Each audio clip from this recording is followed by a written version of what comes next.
Det er bare hver eneste gang man får det her ketchup-ris, som er en meget sådan forholdsvis avanceret ret. Den består af ris med ketchup, og så har jeg lige til en afveksling i dag krydret den med lidt timian, eller hvad fanden var det? Er det timian?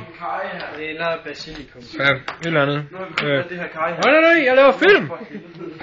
Og så tager man simpelthen og varmer risen i mikroovnen. Hvis man er helt træt af det, så kan man altid bare blande kaj i, så er der kaj ketchup. Ja. Men man tager simpelthen risen og varmer i mikroovnen, og så kommer man ketchup i og rører rundt. Og så har man simpelthen lavet ketchup-ris. Det er gourmet. Ja, det er fandme gourmet. Og det er dødelækkert. Det er det sgu.